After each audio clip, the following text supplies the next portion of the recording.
Fala pessoal, boa tarde, tudo bem? Estamos aqui de volta para gravar o podcast da Agrifato, dessa vez com a Laurinha, Rodrigo, Stefan, para falar sobre o mercado de bois, mercado de grãos também, que está bem movimentado e trazendo oportunidades interessantes, digamos assim, para quem precisa comprar, principalmente. Eu acho que a gente está num momento que está ficando cada vez, uma relação de troca cada vez mais interessante. Mas eu acho que no mercado do boi gordo a gente pode falar um pouquinho sobre o que tem acontecido nesses últimos dias no físico, tá? O movimento que, de certa forma, foi antecipado pela Bolsa, mas acho que é importante falar o que está acontecendo no físico.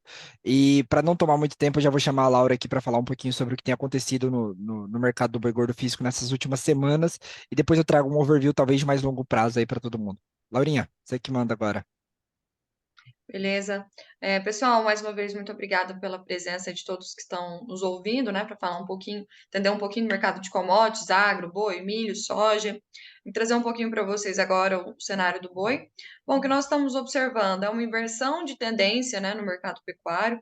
A gente viu valorizações consecutivas aí nas semanas pós-retomada chinesa, e agora o que a gente tem observado é que essa tendência, esse viés mais de alta, ele pausou dando agora lugar para baixas, né? Na semana passada nós observamos uma queda de 1,6% no indicador agrifato e de 0,5% no CPEA, que ficou cotado aí 293, o CPEA, né, na média semanal, e o nosso indicador aqui é 285. Lembrando que o nosso indicador aqui a gente faz compilado de vários indicadores, né, de preço que a gente tem visto em várias regiões também. Esses preços de 285 são a média de negociações no estado de São Paulo, entre boi comum e boi China. Hoje o que a gente tem visto é que aqueles preços já que chegaram até R$ 300 para o boi China no estado de São Paulo não são encontrados mais. O que a gente vê de negócios referência, digamos assim, para o boi China no estado de São Paulo é 290 hoje, né? Então, uma queda já significativa de R$ 10 aí do pico, né? Depois da retomada chinesa para hoje. Então, o mercado físico aí já invertendo um pouco a tendência, safra dando as caras, né? A gente sabe que agora a gente começa a ver mais entrada de animais de pasto, os pecuaristas já têm que fazer alguns movimentos de comercializar seus animais para liberar a pastagem, conseguir passar aí esse período de seca, né? A gente tem um ponto positivo que as chuvas ainda estão satisfatórias, digamos assim, estamos vendo chuvas ocorrerem em algumas regiões. Aqui em Uberlândia, por exemplo, onde eu estou localizada, a gente passou aí uma semana praticamente de chuvas, né? Então, algumas regiões ainda estão ocorrendo essas índices pluviométricos melhores, porém, a gente sabe que daqui para frente a tendência é ficarem cada vez mais escassas e isso prejudica bastante a pastagem, fazendo com que o pecuarista tenha que comercializar esses animais. E a gente vê, então, esse excedente de oferta que já vinha ocorrendo, né, por essa questão de baixa de ciclo pecuário que nós estamos contextualizados aí, e agora ainda esses animais, a safra do boi vem dando as caras, tendo mais um fator, né, para esse viés baixista aí começar a acontecer. E aí no mercado futuro a gente vê também essa tendência de baixa, desde inclusive a retomada da China até hoje nós observamos os preços cedendo bastante, e hoje o que a gente vê é um deságio, né, nos contratos, principalmente de maio e junho, que estão mais desvalorizados aí frente aos preços do mercado físico, esse deságio chegando aí até mais de 5%, né? Ou seja, o mercado futuro precificando hoje uma queda de mais de 5% aos preços atuais. E é isso falando no boi gordo, né? Quando a gente já vai um pouquinho para o mercado de reposição, o que a gente tem visto também na verdade, é um movimento inverso ao que está acontecendo da arroba, né? Então, os preços do bezerro que a gente viu foi uma alta na última semana de 2,5%, ficando aí na média semanal a R$ 2.500 o animal, né? Os maiores preços desde setembro do ano passado, então os preços do bezerro ganhando um pouco mais de sustentação, na contramão a tendência que a gente vê para os preços da arroba, do animal terminado, né? Isso é um ponto que a gente enxerga e que dá sustentação ao que a gente acreditava, que essa queda que nós observamos do bezerro que já vem acontecendo há um tempo, tenha, talvez, inclusive a gente até comentou sobre isso, né, alguns podcasts atrás aí, que esse viés baixista dos preços de reposição já podem estar chegando próximo a um fim, visto essa queda acentuada que o bezerro já teve de mais de 32%. Então, essa alta que nós tivemos na última semana, pode ser aí um dos indícios também de sustentação de preços. Os preços já não têm tanta força para ceder além do que já cederam. Mas cabe aqui também a gente falar, né, da janela de compra, que é outro ponto que a gente sempre comenta aqui, que no segundo trimestre do ano são os meses que nós observamos com a melhor janela de compra, ou seja, com os preços mais baixos, né? Para quem precisa então comprar os animais aí a partir dos meses de abril, maio e junho são os preços mais baixos historicamente. Então, apesar de na última semana nós observamos que nós observamos essa tendência de alta aí, né? Essa alta de 2,5%, para os próximos meses pode ser que isso não se consolide, né? Que essa tendência de alta não se mantenha e a gente veja ainda boas oportunidades de compra por essa janela histórica. Mas, mais uma vez, volto ao alerta de que as expectativas não são de altas tão mais intensas para os preços de quedas, perdão, tão mais intensas para os preços do bezerro, visto a queda grande que nós já observamos aí. Mas acho que o cenário assim, que a gente tem observado mais no mercado físico, principalmente, é esse, né? Arroba em queda, né, invertendo a tendência de alta que nós estávamos observando, escalas mais alongadas, né, escalas chegando, inclusive, até os 12 dias no estado de São Paulo. Conversando com o pessoal também, nós observamos escalas de até 20 dias em algumas regiões do país. Então, acho que fica o alerta aí que o cenário não é tão positivo para arroba, algo que a gente sempre vem falando, né? Não tem muito segredo, pessoal. Fase de baixa do ciclo, entrada de safra, aumento de oferta, né? Os preços são dados, a gente sabe muito bem aí, que é entre essa balança entre oferta e demanda, né? Então, nessa conjuntura de excesso de oferta, a tendência de preços aí não é tão positiva. Mas Show. acho que é isso, Thiago. Você vai falar um pouquinho também do cenário mais de médio e longo prazo aí para a gente? Isso, só para trazer alguns números que reforçam esses pontos que a Laura trouxe, tá? Acho que na última semana a gente teve aí divulgação de relatório de abate de bovinos no Mato Grosso, né? Tá na nossa plataforma, caso queiram ter acesso ao relatório completo, tá lá também, tá? Mas acho que números que reforçam isso, o abate de bovinos mato-grossenses em março de 2023 cresceu 32% no comparativo anual, tá? Sendo que as fêmeas, o total de fêmeas abatidas, cresceu 43%. Então a gente está tendo um incremento total, né? A gente está vendo os abates crescerem de maneira intensa. Quando eu olho para o Mato Grosso, no primeiro trimestre, ou seja, no acumulado desses primeiros 3 meses do ano, se eu não quero falar só de março, quero trazer todo esse primeiro trimestre, foram 1,35 milhão de cabeças abatidas no estado de Mato Grosso, sendo que esse é o maior montante desde 2014, tá? Então é um incremento muito forte no comparativo anual entre 22 e 23, primeiro tri de cada ano. A gente está falando num crescimento de 18% no total de animais abatidos.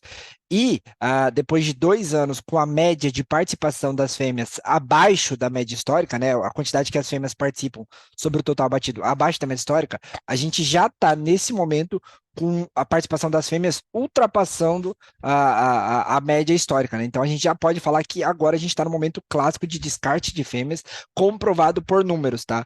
E aí é aquela coisa, né? A gente já vinha nesse processo de alertar sobre a virada do ciclo, que isso estava com cara que ia acontecer em 2023 e começa a acontecer agora. O grande problema da junção é que não são só fêmeas, tá? O total de machos abatidos em Mato Grosso, né? O total de bovinos abatidos em Mato Grosso no mês de março 23 foi o maior volume para o mês de março desde 2007, que teve a participação das fêmeas, tá? Como eu falei para vocês, é o maior montante de fêmeas abatidas no estado de Mato Grosso para o mês de março desde 2014. E quando eu olho machos, também. E ainda pior, né? A gente teve um maior montante de animais machos abatidos no Mato Grosso para o mês de março desde 2010. Então, reforça esse sentimento de que a oferta está num processo de crescimento e que isso deve continuar durante esses meses, durante esses próximos meses aí, com a participação das fêmeas continuando de certa forma elevada e batendo um pouco sobre os preços. Além disso, acho que um outro ponto que reforça a questão do preço ter derrapado um pouco é o que a Laura trouxe sobre a China. Ela tem apetite, ela leva grandes volumes, mas os preços estão cada vez mais pressionados. E não é só da questão da China querer forçar preço para baixo, tá? A gente tem um componente muito interessante que hoje veio bem para baixo, tá? Que é o dólar. O dólar hoje chegou a flertar abaixo, né? Chegou a ser negociado abaixo dos R$ 5, 4,99,4 durante o dia. A pressão inflacionária aparentemente se reduziu. A gente teve a divulgação do IPCA abaixo das estimativas, ou seja, menor pressão inflacionária para o varejo, para o consumidor final, e isso basicamente deu uma mensagem para o mercado que talvez o Banco Central vai passar por um processo de aperto monetário menos intenso, né? Então, ao invés de 3,75, as taxas de juros começam a se reduzir, já se cogita a possibilidade de recuo da taxa de juros nos próximos meses por conta dessa pressão inflacionária menor. Então, existe um contexto em que o dólar recua, e é o que está acontecendo agora, e a gente vê justamente a perda de competitividade do Brasil frente a outros exportadores. Então, esse é um processo que está acontecendo e que pode sim, principalmente para o boi China, que sentiu nesses últimos dias, bater sobre o boi China, né? Você retira, basicamente, com um dólar valendo menos, né? Ao invés de valer 5,20, agora ele vale 5. As indústrias exportadoras ganham menos dinheiro em reais e automaticamente vão tentar repassar isso pro pecuarista que vende o boi China. Então é esse o processo que está acontecendo agora. Eu acho que é importante citar isso, porque ele tem uma participação relevante aí sobre o que está acontecendo na precificação do físico. Na nossa visão de médio prazo, e aí eu acho que entra a questão do que a Laura trouxe sobre o preço bezerro. É muito interessante o que acontece no bezerro, porque aparentemente ele bateu o fundo do poço, e eu diria que esse fundo do poço foi atingido em fevereiro. Porque desde então, quando eu coloco o preço reais por quilo, tá? Eu pego o peso médio dos animais do CPEA que foram comercializados, dos bezerros que foram comercializados, e divido pelo preço, a gente teve um preço por quilo de 11,13, que foi o menor preço já registrado nesse ciclo de baixa, tá? Rompendo aquela mínima que a gente tinha batido lá em julho de 2022. Que era 11,73. A gente rompe esse patamar e desde fevereiro o preço por quilo está subindo. Iago, tem muito espaço para subir, esse é um aumento residual. Particularmente, eu acho que existe margem aí para possíveis valorizações do preço do bezerro, preço da reposição, que é o que a Laura comentou, mas um aumento generalizado de preço nesse momento, acredito eu que ainda não é a realidade atual, porque a gente ainda colhe, como a gente já apontou diversas vezes, as decisões de 2021 e 2022 aí nesse ciclo pecuário de agora, né? A gente ainda está tendo desmama de bezerro, então a oferta de animais de reposição continua, de certa forma, elevada, e esse caso específico do Mato Grosso do Sul tem talvez uma aceleração desse processo de recuperação, mas particularmente eu acho que uma visão de médio prazo, principalmente para o bezerro, é que ele tem, obviamente, espaço para melhorar no residual, mas quando eu olho no longo prazo, assim, se eu olho até o final do ano, se eu olho para 2024, eu acho que ele ainda está num processo de melhora residual. Eu acho que ele não vai cair muito mais, mas também não vai avançar muito mais nesse momento. Eu acho que é isso, talvez tenha me alongado demais aqui. E aí eu vou pedir, porque esse é um assunto que foi tema de vídeo nosso na semana retrasada, se não me engano, que eu falei sobre a relação de troca entre boi e milho, porque está ficando cada vez mais interessante essa relação, né? O pecuarista principalmente sofreu muito nesses últimos 6 meses com relação de troca bem ruim. Eu acho que a gente começa a ter um cenário mais interessante aí. A gente já vinha pontuando sobre essa queda do milho, do farelo de soja. Eu acho que se o Rodrigo e o Stefan puder trazer para a gente aí um cenário mais atualizado desse mercado, acho que vai ficar show. Bom, vamos lá, Iago. Boa tarde, pessoal. Aliás, bom dia, boa tarde, boa noite. Não sei que horário os ouvintes estão acompanhando. Muita volatilidade nesse mercado de grãos, como o Iago comentou e vem pontuando recentemente em vídeos, inclusive, essa parte de relação de troca.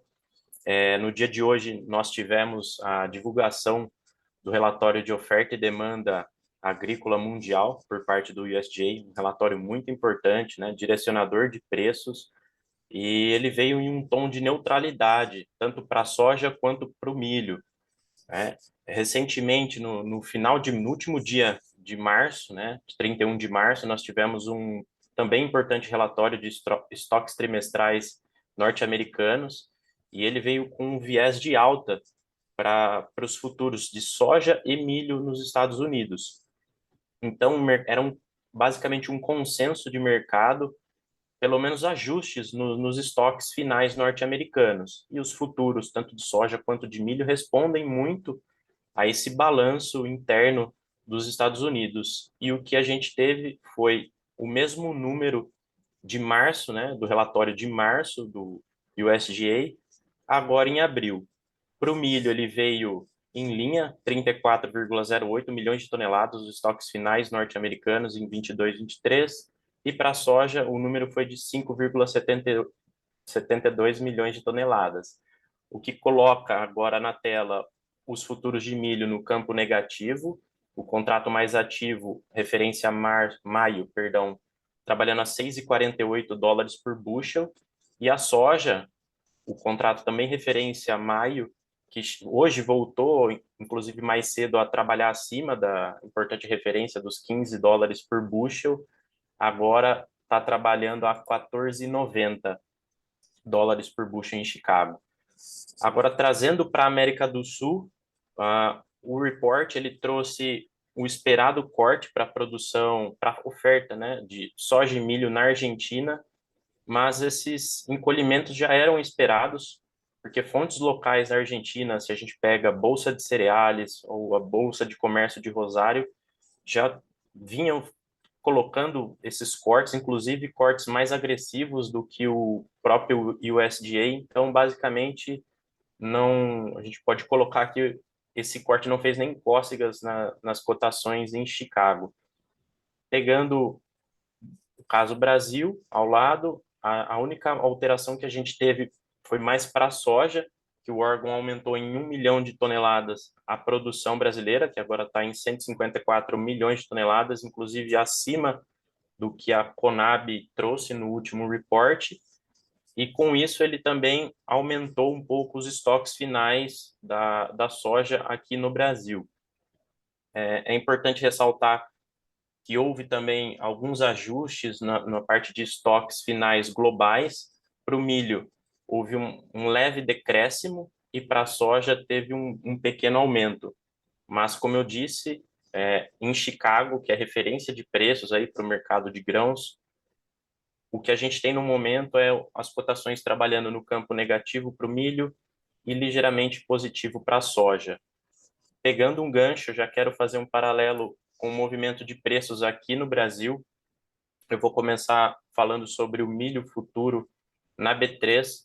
Hoje ele é complicado, é chovendo molhado. Ele vem renovando mínimas atrás de mínimas. O contrato maio CCMK 23, a gente vem sempre acompanhando esse movimento de preços. Ele vem em tendência de baixa em vários prazos operacionais, respondendo à oferta regularizada de milho nesse primeiro trimestre, a elevada oferta, né, da safra de verão, e hoje ele veio a trabalhar no patamar dos R$ 76 a saca.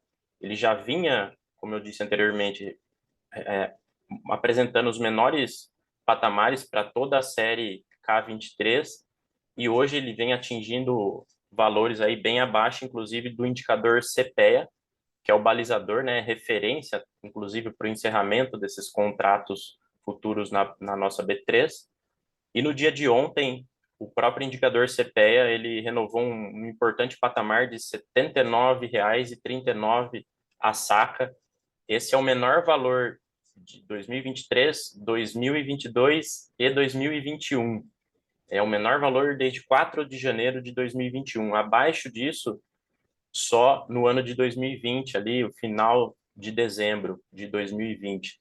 E para a soja, os preços já vinham trabalhando em patamares mais baixos, e como o Iago pontuou anteriormente, em relação ao dólar, hoje, inclusive, estava perdendo a referência dos 5, o dólar futuro trabalhando bem próximo aos R$ 5 na Bolsa, juntamente com o prêmio de exportação, que a gente não acha o fundo dele, vem trabalhando bem pressionado. No dia de ontem, o embarque para maio em Paranaguá, ele atingiu a referência que a gente tem, 120 cents de dólar por bushel negativo. Então, isso retira muito preço final para a soja aqui no Brasil, né? Porque a gente tem o preço cheio, a combinação em Chicago, a gente pega esses patamares que eu estava citando, de 15, um pouco abaixo, 14,90, e retira $1,20, né, dólares por bushel.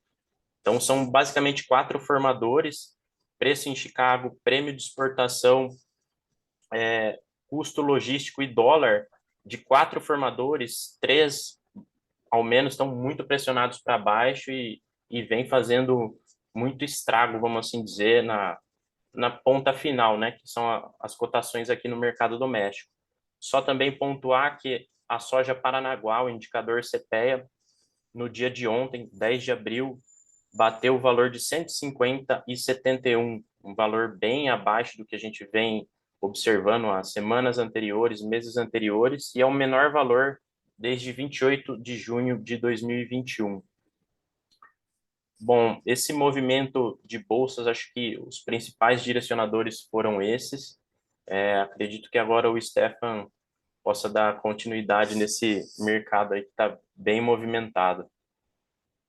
Bem movimentado, e se por um lado ele traz uma perspectiva, um sinal no horizonte muito bom para o pecuarista, que está olhando agora, né, fazendo essas suas contas de relação de troca, principalmente. A gente pegar hoje o milho setembro batendo 78, com o boi outubro lá na bolsa acima de 2,95, a gente começa a olhar uma relação de troca interessante, acima de 3,7 sacas por arroba. Então, para o pecuarista, para o invernista, é um momento interessante para começar a fazer conta. E ainda mais, quando a gente olha essa situação do milho perdendo essas referências de 80, né? Hoje a paridade de exportação para julho, para setembro, está na casa ali de 75 a 77 reais a saca. Uma situação de deterioração de prêmio também de exportação para o milho, né? Vamos colocar aqui o que aconteceu, o que está acontecendo na soja, toda essa problemática logística, ela tende a se repetir para o milho num momento aí que a gente vai ter vamos colocar, o porto vai estar encavalado, o porto vai estar plugado, todo o sistema logístico vai estar totalmente aí ocupado, sem muita variação. E quando a gente olha o que aconteceu de uma semana, 10 dias para cá, para a precificação de milho segunda safra, o produtor de grãos aí ele tem que ficar atento, né? As referências base Mato Grosso para essa semana já perderam R$ 50 a saca. A gente tem visto aí o comprador para junho, julho, na casa de 47, R$ 48 a saca. Base Goiás, R$ 5, R$ 6 acima desses níveis. No momento que a gente ainda não tem, né? Acho que vale pontuar que a gente ainda não tem a definição do tamanho da produção de milho segunda safra.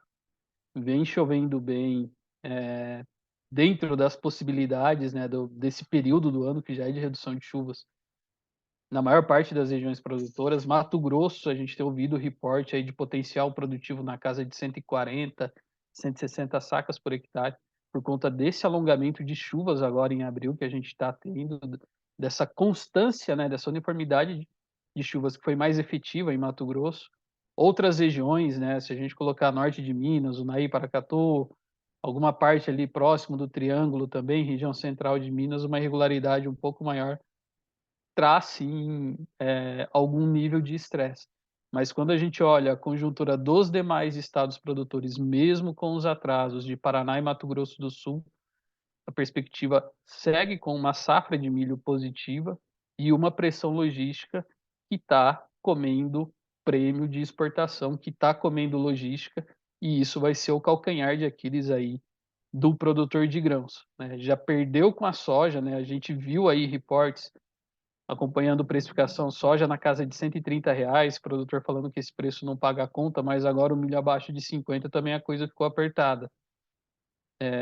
E olhar para a bolsa, né, se a gente colocar hoje paridade de 75, e se quando a gente coloca também diferencial de base, vamos colocar Mato Grosso, Sorriso, no pico da safra, ele chega a beirar ali R$ 27, R$ 28 a saca, então a gente pode ter o mercado ainda mais pressionado na safra. Só que tem a ponderação para o milho. O mercado ainda está em aberto com a definição de safra, só que já está precificando uma problemática logística que a gente vai ter que enfrentar esse ano. E quem vai pagar essa conta da problemática logística é o produtor que está na ponta. Vale colocar também, né, plantio Estados Unidos já começou para o milho, 3% da área plantada. Perspectiva climática é positiva, tem algumas regiões mais ao norte, se não me engano, Minnesota, Dakotas, que tem ainda uma cobertura de neve, mas a gente vê uma progressão aí de elevação das temperaturas que ajuda o degelo. Dependendo aí de comportamento de temperatura, de chuva, né, um nível de encharcamento de solo, de umidade, pode atrapalhar uma situação de plantio, mas o plantio já começou e exerce também aí nos Estados Unidos o seu peso sobre Chicago. Na soja ainda um cenário que o mercado está acomodado com a oferta brasileira, plantio começa agora a partir dessa semana, da próxima semana para a soja, e as atenções do mercado para a soja e para o milho vão estar direcionadas para esse fator. Plantio Estados Unidos, desenvolvimento, no caso da soja e do milho, e para o milho tem ainda que olhar a situação de Ucrânia, a situação de China, situação de União Europeia. Mas é fato que o mercado está acomodado e olhando principalmente esse cenário macroeconômico pesando sobre demanda, dando aí um afrouxamento, né, não dando aí uma firmeza para as cotações, apesar de um cenário de oferta e demanda, né, uma relação estoque-uso, níveis de estoques globais relativamente mais baixos. Mas tem que ponderar que oferta hoje, ela tem feito aí, por mais que a gente tenha algum nível de estresse, o mercado está se habituando a esse nível de estresse e isso vai refletir em preço daqui para frente. Enquanto não há uma perspectiva aí de movimentos agressivos, de retomadas agressivas de preços para a soja, para o milho, aqui no mercado brasileiro. Acho que os principais pontos são esses aqui da nossa parte de grãos. Mais Show, algumas considerações? show. Rodrigo, nada? Eu só adicionar um ponto que eu havia anotado aqui, acho que é interessante colocar. Para o milho futuro na B3, um dado que a gente sempre acompanha, além, né, todo esse balanço de oferta e demanda, a análise de movimento de preços, outra coisa que a gente fica sempre de olho, um dado disponibilizado pela B3, é a quantidade de calls em aberto ou quantidade de puts em aberto em determinados strikes, que pode servir de, entre aspas, uma barreira de preços, né? Então, como o Stefan pontuou, né, os vencimentos mais longos, o julho, o setembro, aqui na B3, perdendo a referência dos 80, se a gente observa, de novo, esses dados são disponibilizados pela B3, a maior quantidade de puts, né, opções de venda em aberto, no vencimento julho e também no vencimento setembro, está no strike 80. Então, o que, que isso quer dizer, né? Não estou cravando preço e nem nada, não é uma ferramenta de previsão. É um indicador, basicamente, de sentimento do mercado. A gente tem uma maior quantidade de participantes operando, né? Abrindo compra e venda nesse determinado strike pode servir de uma barreira de preço, né? Você tem uma massa de participantes, entre aspas, acreditando em valores abaixo dessa referência de 80 e você tem a contraparte pensando o oposto. E pegando um gancho aqui, para o contrato mais líquido do boi gordo, que é o maio, essa referência, a maior quantidade de puts em aberto, ela está no strike 275, não muito longe do preço de tela que a gente tem aqui agora a 278,30. Só queria compartilhar esses dados aí com os ouvintes. Show, show, show de bola. Bem, pessoal, acredito que seja isso. Acho que não tem mais nenhum comentário para adicionar. Na verdade, o alerta, eu acho que fica o alerta aí para quem está acompanhando, principalmente essa relação de troca boi-milho, tá? Eu acho que o Stefan trouxe aí para justamente a gente ficar de olho nesse indicador, porque é um indicador que serve como gatilho, tá? Que serve como gatilho para tomada de decisão. E ele está num patamar, como pontuado, interessante. É isso, pessoal. Acho que ficamos por aqui. E agradecer mais uma vez, Laura, Rodrigo, Stefan, pela participação. E até a próxima. Valeu, pessoal. Obrigada, pessoal. Bom Obrigado. trabalho a Valeu, todos. pessoal. Obrigado. Boa semana.